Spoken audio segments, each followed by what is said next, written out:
បាទដើម្បីទទួលបានចំណេះដឹងពី SARORN DGN សូមចុច Subscribe ចុចលើរូបកណ្ដឹងបន្ទាប់មកចុចពាក្យថា Send me all notification for this channel បន្ទាប់មកចុច Save ជាការស្រេចបាទសួស្តីប្រិយមិត្តទាំងអស់ដែលនិយមតាមដាននៅ Channel SARORN DGN យ៉ាងខ្ញុំបាទថ្ងៃនេះផងដែរពី SARORN DGN ក៏មានចំណេះដឹងមួយទៀតហើយយកមកចែកជូនអ្នកទាំងអស់គ្នាបាទហើយទាក់ទងទៅលើចំណេះដឹងផងដែរគឺជាវិធីសាស្ត្រមើល YouTube ជាវីដេអូ background បាទអញ្ចឹងថាតើការមើល YouTube ជាវីដេអូ background នោះគេមានវិធីសាស្ត្របែបណាឬក៏មានកម្មវិធីអ្វីដើម្បីមកកំណត់បាទដើម្បីមើលជាលក្ខណៈ background តើជាលក្ខណៈ background នោះគេមើលដោយរបៀបណាអ្នកនរគ្នាសូមចូលទៅតាមដានជាមួយនឹង SARORN DGN ទាំងអស់គ្នាបាទអូខេអ្នកនរគ្នាសូមចូលទៅកាន់ Playstore បាទបន្តមកទៀតអ្នកនរគ្នាចុចទៅលើ Google Play បាទអ្នកនរគ្នាវាយពាក្យថា audio បាទ audio ដកឃ្លាមក pocket បាទ pocket បាទ audio pocket នេះ audio pocket for YouTube នេះយើងចុចទៅលើវាមកបាទហ្នឹងអ្នកនរគ្នាគឺនៅខាងលើនឹងតែម្ដងណាអ្នកនរគ្នានេះយើងចុចទៅលើវាមកបាទបន្តមកទៀតយើងចុចនេះ install បាទវាមិនធំទេអ្នកនរគ្នាវា1 មេជាងទេបាទវារួចរាល់ហើយអញ្ចឹងកម្មវិធីនេះគឺវាលយមែនទែនសម្រាប់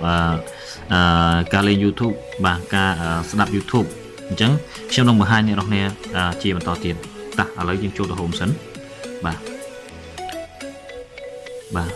នេះយើងចូលមក Home ហើយបាទបន្ទាប់ពីយើងចូលមក Home ហើយយើងជឿស្វែងរកនៅកម្មវិធីមិញបាទវាលោតមកលើអេក្រង់ហើយអ្នកនរគ្នានេះគឺ Audio Pocket នឹងតែម្ដងបាទអូខេអញ្ចឹងមុននឹងខ្ញុំចូលទៅបង្ហាញអ្នកនរគ្នាជាបន្តទៀតអ្នកនរគ្នាសូមជួយ share នៅវីដេអូនេះម្នាក់មួយផងណាដើម្បីជាការចែករំលែកទៅដល់អ្នកផ្សេងទៀតដែលគាត់មិនទាន់ចេះឲ្យគាត់បានចេះផងបាទហើយក៏សូមអធិស្ឋានពីសំណាក់បងប្អូនយើងដែលបានចេះនៅកម្មវិធីនេះផងដែរបាទហើយបើមានការខ្វះខាតនៅចំណុចណាមួយអ្នកនរគ្នាដែលចេះនៅកម្មវិធីនេះរួចរាល់ហើយអញ្ចឹងជួយ comment នៅខាងក្រោមយើងខ្ញុំនឹងកែតម្រូវជាបន្តទៀតបាទនៅពេលក្រោយបាទអូខេអរគុណច្រើនបាទតោះអញ្ចឹងយើងចូលទៅតាមដានជាបន្តទៀតអ្នកនរគ្នាសូមចុចទៅលើកម្មវិធី Audio Pocket ហ្នឹងមកបាទអូខេបាទបន្ទាប់ពីយើងចុចនៅ Audio Pocket ហើយគឺវាលោតមកបែបនេះណាវាមាន Home វាមាន History ចុចទៅ History ក៏មានចុចទៅ Home ក៏មានដោយសារអីគឺយើងមិនតន់បាទអ្នកនរគ្នាគឺនេះអញ្ចឹងយើងចូលទៅកំណត់តោះអ្នកនរគ្នានេះកន្លែង Search នេះយើងចុចលើវាមកបាទអ្នកនរគ្នាឥឡូវយើង search មកឥឡូវខ្ញុំ search យកយើង search YouTube មកណាអ្នកនរគ្នាយើង search យកវីដេអូនៅក្នុង YouTube មកឥឡូវខ្ញុំសូម search ចូល channel របស់ខ្ញុំចុះណាជាវីដេអូរបស់ខ្ញុំចុះបាទ SARORN បាទ DGN អូខេនេះអូ GN បាទនេះអូខេតោះមកយើង search បាទនេះគឺវាមកទាំងអស់តែម្ដងណាវាមិនមែនមកទាំងអស់វាមកមួយចំនួនអ្នកនរគ្នាគឺនៅលើនឹងតែម្ដងអូខេឥឡូវយើងធ្វើការបើកនៅកម្មវិធីមួយណាអូខេយើងធ្វើការបើកនៅកម្មវិធីមួយឥឡូវថាដូចនេះរបៀបដាក់ឥឡូវរបៀបចាក់សោអេក្រង់ទូរស័ព្ទនេះចោះណាអូខេឥឡូវយើងចុចមកបាទឥឡូវអ្នកនេះមើលទៅចាំមើលទៅបាទនេះតែម្ដងគឺហ្នឹងគឺវីដេអូ background គឺអញ្ចឹងណាអ្នកនរគ្នាបាទអូខេហើយយើងថាតើយើងនៅពេលដែលយើងចុច edition ក្រៅបាទឥឡូវយើងចុចចេញក្រៅណាអូខេឥឡូវយើងទាញខ្ញុំដាក់នេះហើយយើងលេងចុះណាបាទអូខេឃើញទេអ្នកនរគ្នាបាទឃើញទេអ្នកនរគ្នាគឺនៅលើនឹងតែម្ដងឃើញទេ